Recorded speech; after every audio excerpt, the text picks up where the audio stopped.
Tout le monde comprend évidemment quelle est la portée des actuels événements. On y voit tous les signes qui démontrent la nécessité d'une mutation de notre société.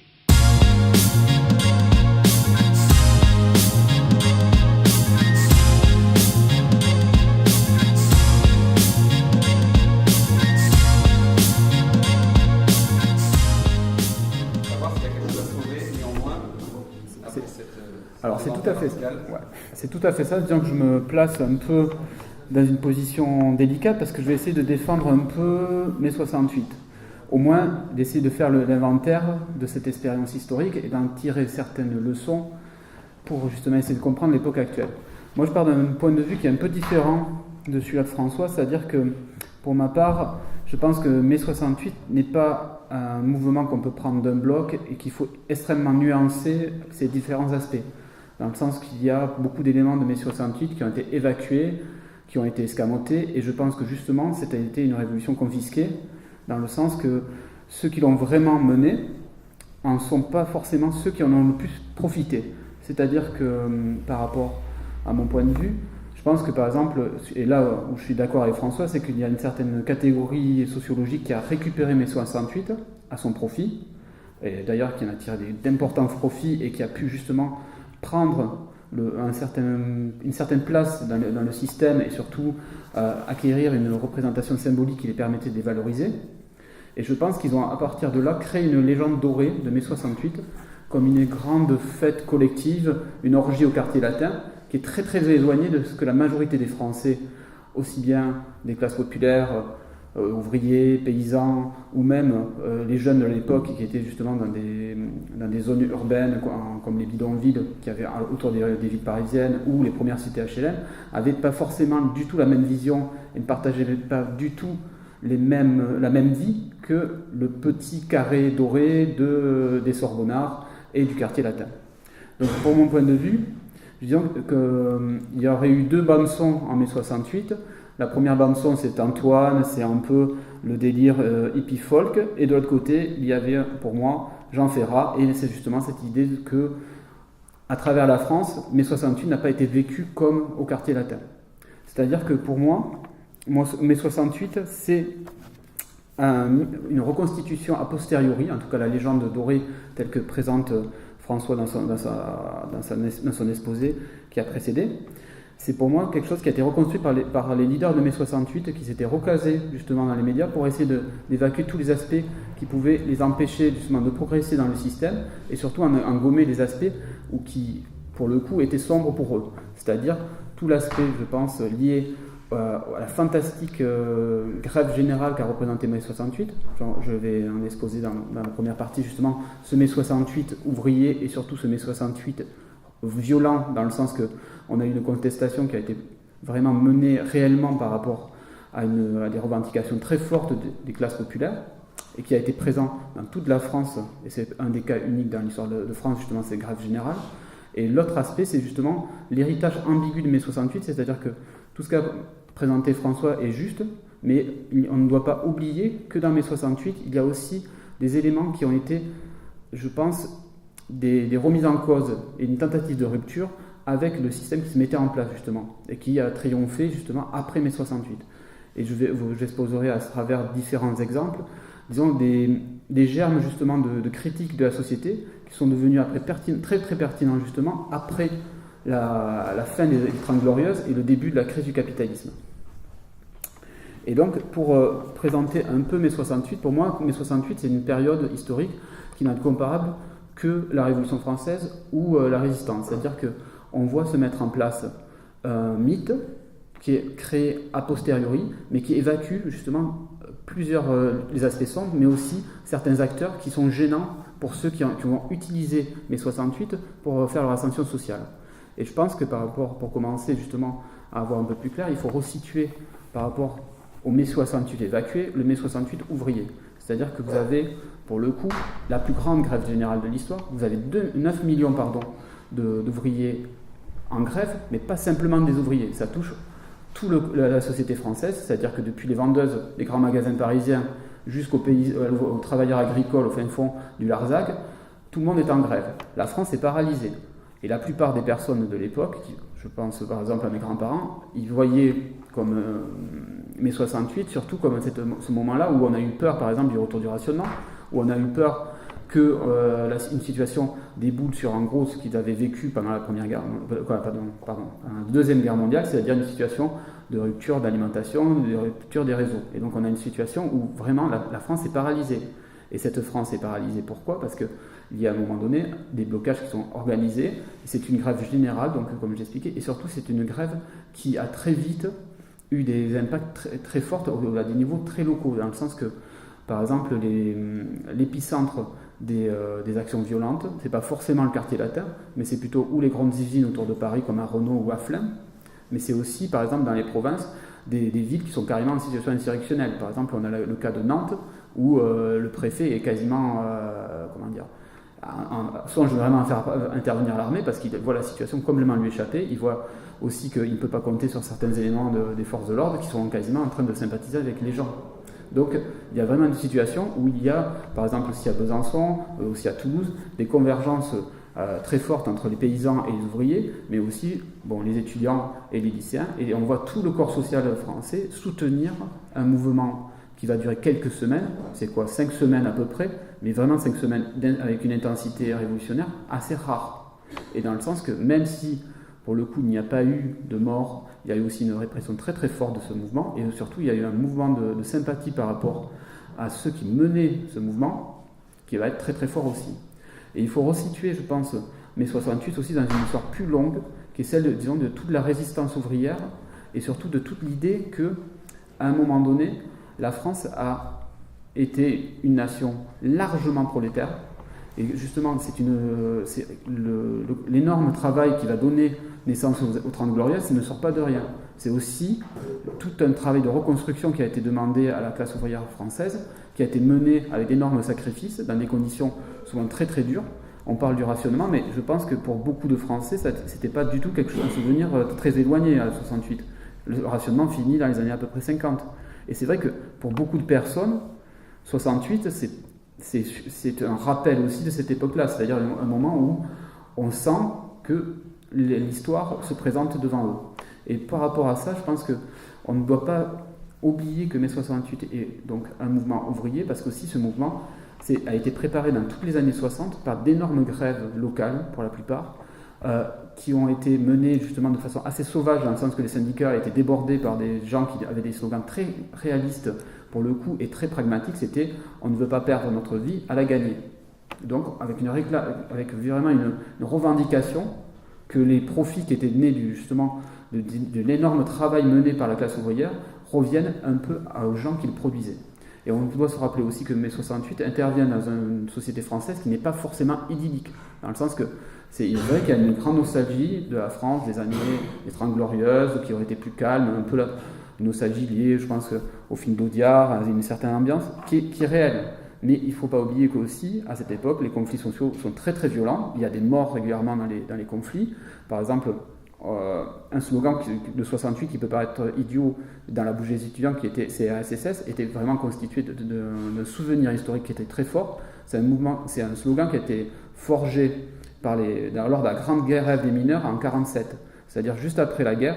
Les mineurs du nord de la France et de toute la France d'ailleurs, parce qu'il y avait aussi des mineurs dans le sud, se sont mis en grève massivement pour réclamer justement une reconnaissance de leur sacrifice dans la reconstruction et surtout dans la remise en route des mines de charbon qui avaient été sabotées par les Allemands. Et donc il y a eu beaucoup des situations, avec par conséquent justement quand on a rouvert les mines, de nombreux accidents de travail, des situations vraiment très dures pour les ouvriers. Et c'est justement à ce moment-là ont été créées les premières compagnies républicaines de sécurité, et donc qui ont fait d'ailleurs leur apparition dans ces conflits-là, et avec des conflits qui étaient à la limite insurrectionnels, avec par exemple des attentats par des grévistes contre des voies ferrées, mais aussi une répression très dure avec des morts, des blessés, et surtout la mise en place par le patronat français dans toute la France d'un contexte répressif dans les usines avec par exemple des milices d'entreprise, un fichage des ouvriers les plus revendicatifs et surtout la tentative de mettre des listes noires qui ont été très très vite appliquées dans tous les gros groupes industriels de personnes qu'il fallait éliminer du monde du travail en faisant le faire en sorte surtout qu'ils ne reviennent jamais dans certaines usines, c'est-à-dire les délégués syndicaux et surtout parmi les plus jeunes, ceux qui étaient les plus revendicatifs et les plus portés à appeler à la grève. Et donc ce contexte de violence est pour le coup prégnant en mai 68, et c'est vrai que par rapport au monde ouvrier, quand on va voir justement la répression des premières semaines de la révolte étudiante, il y aura une sympathie qui se fera justement par rapport à cette révolte. Et c'est vrai que même si le monde ouvrier est resté assez imperméable à l'ambiance de la Sorbonne et des slogans un peu fous qui étaient diffusés dans le quartier latin, il y a eu quand même à un moment donné une idée que peut-être il était temps de se révolter et surtout de remettre en cause une certaine paix sociale et de revendiquer quelque chose de fort. Et c'est vrai que mai 68 n'arrive pas comme un coup de tonnerre dans un ciel calme, c'est vraiment quelque chose qui s'est préparé en amont, et aussi c'est quelque chose qui intervient dans un contexte international très fort. On est à l'époque dans les luttes de libération nationale, aussi bien en Amérique du Sud, en Afrique. On voit aussi des contre-modèles à la société, disons, occidentale, mais aussi à une certaine forme de bureaucratisme, disons, soviétique, avec l'URSS et le bloc de l'Est, par exemple, des expériences comme Cuba, comme la Chine populaire, qui se mettent en place. Certes, c'est des expériences qui sont éloignées des gens, mais les gens les suivent et les voient mener des réalisations concrètes et se disent que peut-être, justement, c'est peut-être le moment où, dans ce monde en ébullition, il y a peut-être quelque chose à faire en France aussi, parce que comme on s'ennuie, on a envie de faire autre chose. Et surtout, on veut sortir du blocage introduit justement par une société assez sclérosée à l'époque, et de remettre en cause quelque chose qui, pour le coup, était vécu comme une certaine aliénation. Et donc, ce mouvement de mai 68, pour les ouvriers, c'est aussi l'occasion de revendiquer donc, une autre forme de société, parce que c'est ça aussi l'idée de mai 68, c'est la remise en cause, c'est une rupture avec l'ancien monde, et c'est surtout l'idée qu'on peut peut-être essayer, on peut tenter, on peut imaginer d'autres formes. Et même si l'expérimentation peut paraître des fois un peu extravagante, on peut essayer de faire quelque chose pour changer la situation. Et cette envie d'essayer, elle est portée donc par une population française qui est demandeuse de ça. Elle se heurte à une répression, et de là, justement, on va se cristalliser vraiment un front commun ouvrier, paysan et étudiant contre la répression. Et c'est vrai que par rapport à 68, on a surtout, on essaie d'escamoter les morts de 68, mais il y a eu quand même plusieurs morts en mai 68. Par exemple, lors de la tentative de la reprise des usines de Flins, il y a eu quand même 2 ouvriers qui sont tués. En marge de ces tentatives par les forces de l'ordre, il y a un lycéen qui était venu en solidarité qui se noie dans la Seine. C'est quand même il y a des affrontements très très durs dans toutes les usines Renault pour essayer de les évacuer, parce que c'est aussi une des spécificités de mai 68, c'est l'occupation par les ouvriers de leur outil de travail. C'est aussi ce qui conduit à la paralysie de l'outil productif. Et donc on se retrouve vraiment dans une situation où il y a, pour le coup, un front commun d'action, et chaque action entraîne des réactions, et c'est vrai qu'il y aura une montée dans la violence qui sera crescendo, qui s'arrêtera à un moment donné, parce que justement le processus de reprise en main par le pouvoir gaulliste va être assez malin d'ailleurs, pour associer à cette reprise en main les syndicats qui se voient complètement débordés pendant ces moments-là. C'est-à-dire que par exemple la CGT ne sait plus du tout ce qui se passe. La plupart de son appareil est complètement ahuri par la revendication et surtout la combativité du monde ouvrier. Même le PCF, et lui, pour le coup, qui était dans une intégration au système, qui essayait d'incarner une force porteuse de propositions, assez moins révolutionnaire et surtout pouvoir s'adapter au système, se voit complètement débordé par pas forcément par les groupuscules gauchistes, qui sont très très minoritaires dans le monde ouvrier, mais plutôt par une volonté des gens de s'auto-organiser et surtout de porter des revendications qui vont plus loin que les revendications traditionnelles du mouvement syndical. Et on va voir justement se mettre en place avec les accords de Grenelle une tentative d'alliance qui va d'ailleurs être fort utile au système entre, disons, d'un côté l'État gaulliste et les syndicats pour essayer de trouver le moyen de permettre la reprise du pays. Et c'est vrai qu'après les accords de Grenelle, on va voir vraiment se mettre en place, par exemple, des tournées de la CGT dans certaines grandes usines pour dire maintenant, voilà, c'est fini, on a eu 10% d'augmentation, on recommence tout.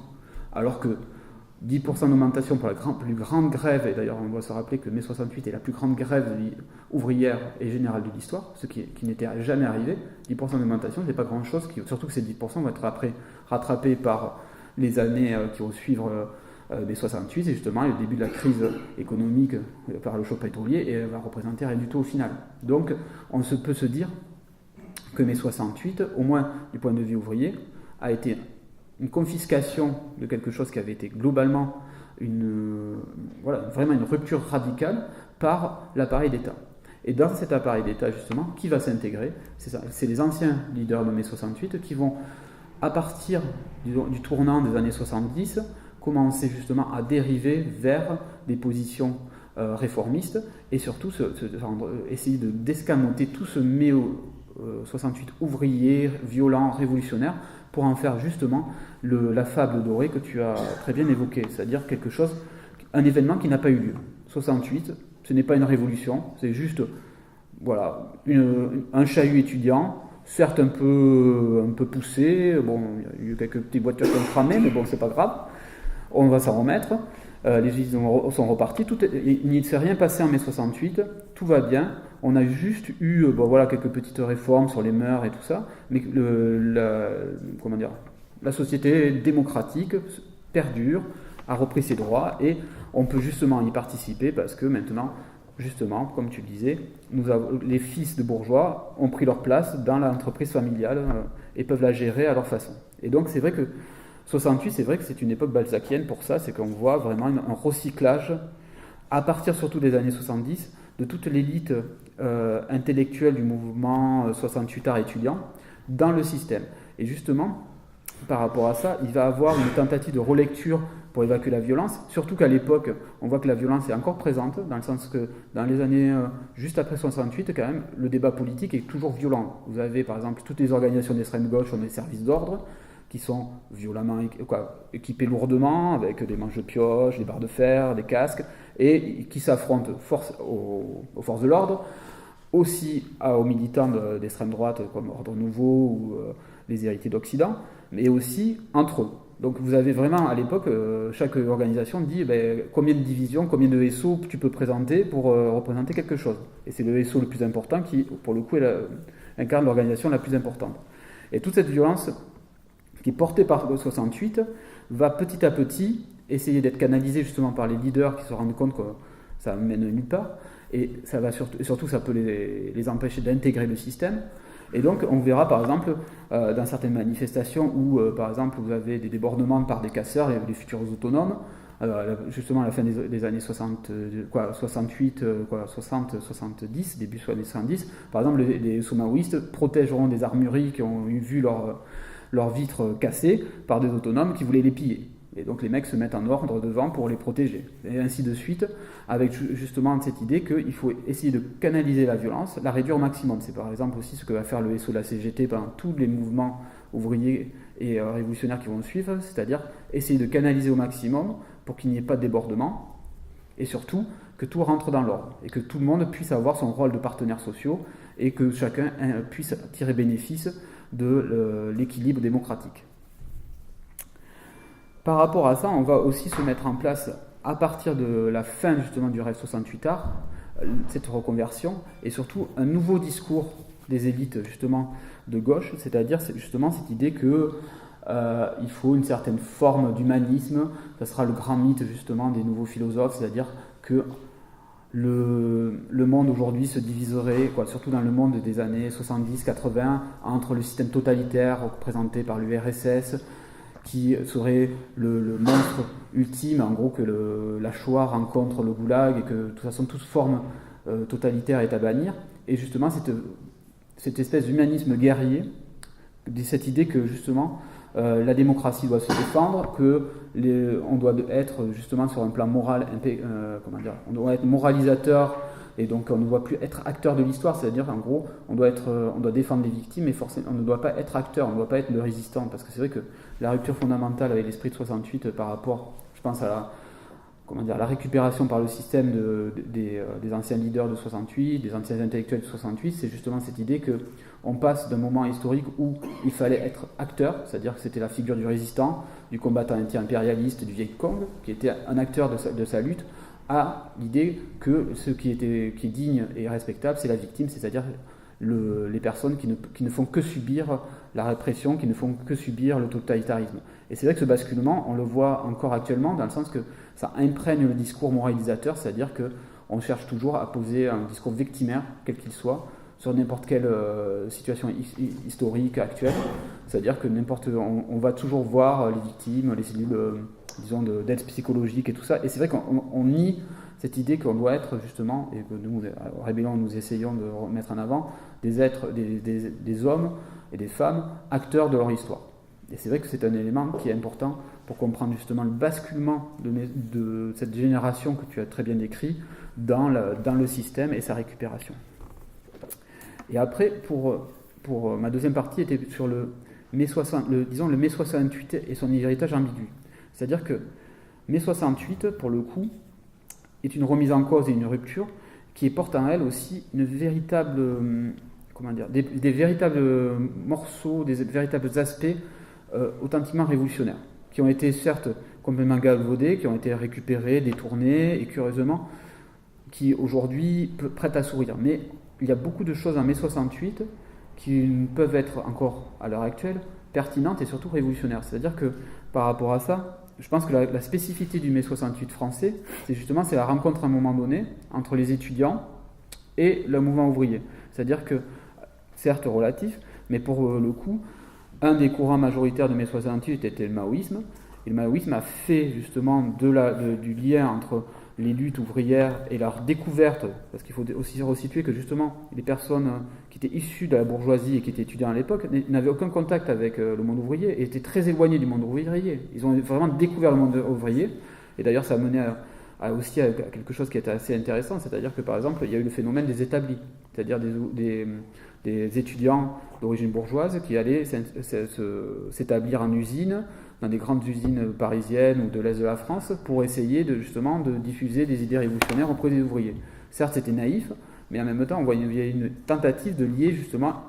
des idées révolutionnaires avec une pratique révolutionnaire. Et c'est là aussi une ambiguïté de mai 68. C'est certes ambigu dans le sens que on se dit que le peuple n'avait peut-être pas besoin des bourgeois pour apprendre la révolution, mais on voit que quand même il y a une tentative de se lier à ça. Et c'est vrai que la spécificité de la France par rapport au reste des expériences révolutionnaires dans le monde en 68, c'est justement ce lien-là qui est aussi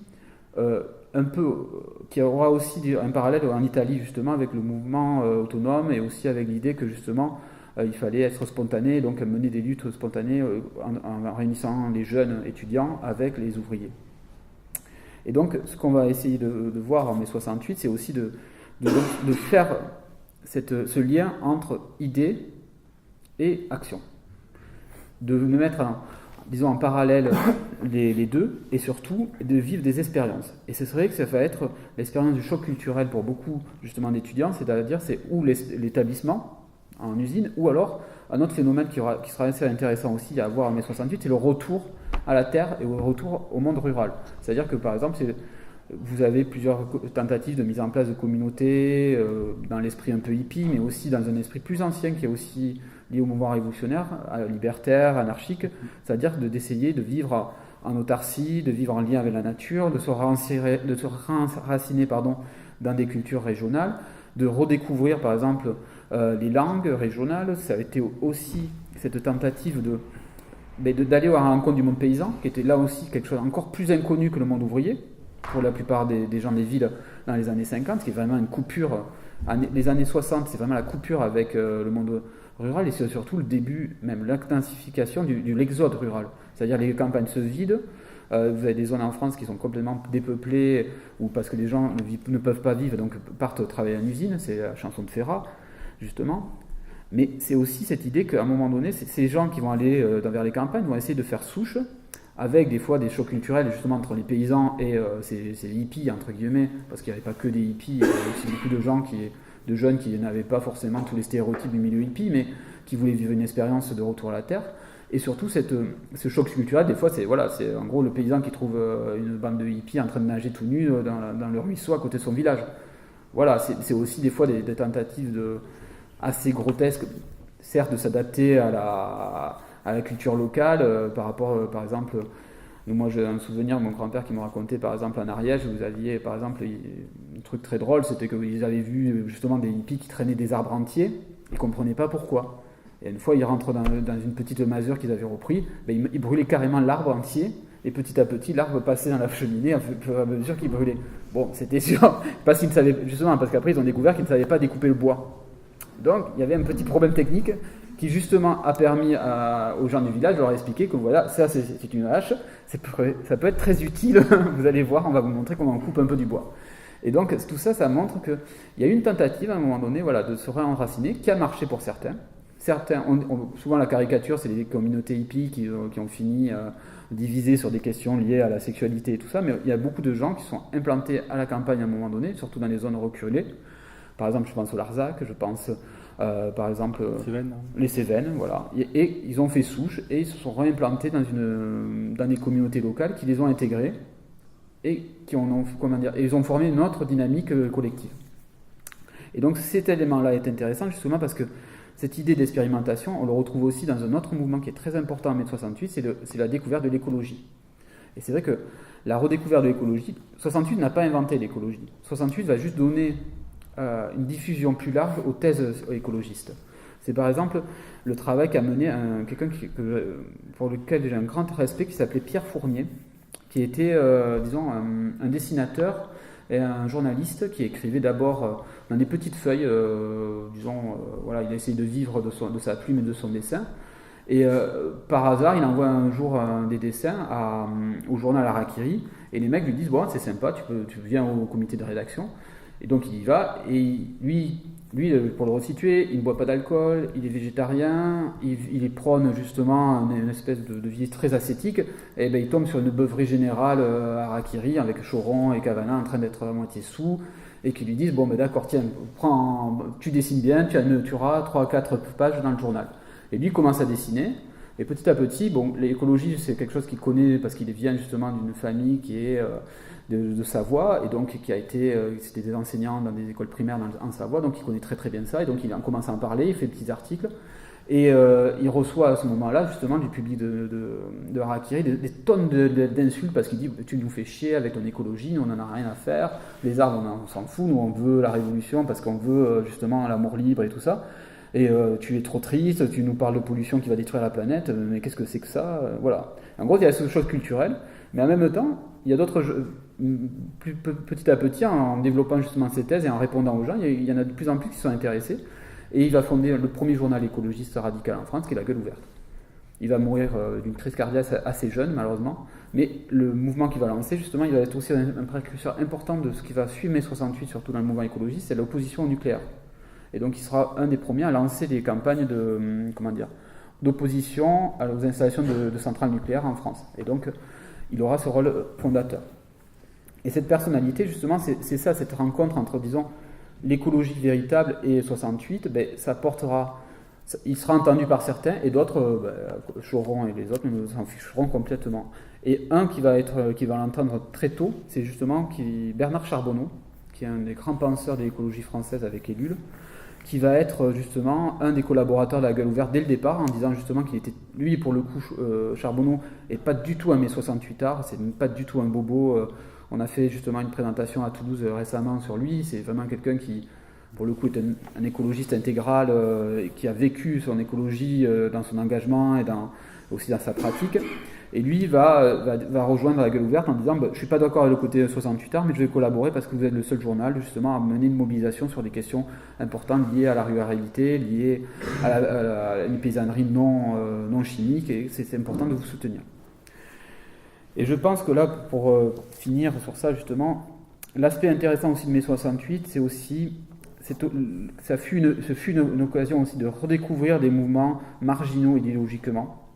Ça a été justement cette idée que la critique du capital qui était menée justement à l'époque, qui avait été, disons, menée précédemment avec peu d'audience par ce qu'on appelle l'ultra-gauche, c'est-à-dire toute la gauche non stalinienne, non trotskistes qui avaient des positions, disons, très radicales sur, disons, la sortie de la mystification démocratique et l'idée d'un communisme qui devait être authentique et vécu de façon directe et autonome par les ouvriers, surtout qui ne devait plus avoir de médiation syndicale ni des partis de gauche. Justement, ces thèses vont se diffuser et vont devenir de plus en plus importantes parce que justement, elles vont rencontrer cette envie d'autonomie et de réappropriation directe par les gens de leur réalité quotidienne. Et c'est vrai que au-delà justement de la critique simple de la société de consommation, il va y avoir toute une redéfinition justement d'un discours radical par rapport au système capitaliste. Et justement, ce discours va perdurer et surtout va trouver une audience de plus en plus forte avec la crise qui va mener,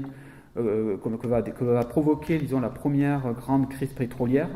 Et justement, il y aura cette remise en cause progressivement du système capitaliste qui sera justement jusqu'à nos jours, parce que par exemple, je vois, l'héritage des situationnistes, on le connaît, de Bohr, et tous les écrits qu'il a pu avoir, et toute l'influence qu'il peut avoir aussi sur nous en tant que journal, mais aussi sur la nouvelle droite pour certains aspects. Et aussi, par exemple, je pense à des maisons d'édition comme Alias, comme l'Encyclopédie des nuisances, qui sont deux héritières de ces courants-là, et qui ont mené vraiment une énorme réflexion justement sur une critique de l'écologie, disons, politicienne, sur la critique du système capitaliste, et surtout sur l'idée qu'on devait trouver de nouvelles voies pour sortir de l'aliénation et de l'exploitation. Et donc, par rapport à ça, il y a aussi cette idée que cette sortie du système capitaliste peut se faire justement sur un mode collectif et surtout du jour au lendemain, c'est-à-dire que mai 68 n'était pas prévu dans les astres et ça a été une surprise dans une France qui s'ennuyait, une France endormie. Et je pense que justement cette éruption de l'imprévu dans l'histoire est intéressante et qu'elle doit nous faire réfléchir aussi à l'heure où on pourrait se résigner et se dire que tout est joué et que nous ne pouvons pas redevenir des acteurs de l'histoire. Et justement, je pense qu'on peut redevenir des acteurs de l'histoire et il faut justement penser mai 68 comme quelque chose forcément à liquider, dans le sens qu'il faut se dégager d'une expérience historique qui est dépassée, parce qu'on ne pourra pas refaire mai 68 ça serait une farce justement de refaire cet épisode, mais garder justement cette idée que l'imagination peut être au pouvoir. Et ce sera le mot de la fin pour moi en tout cas.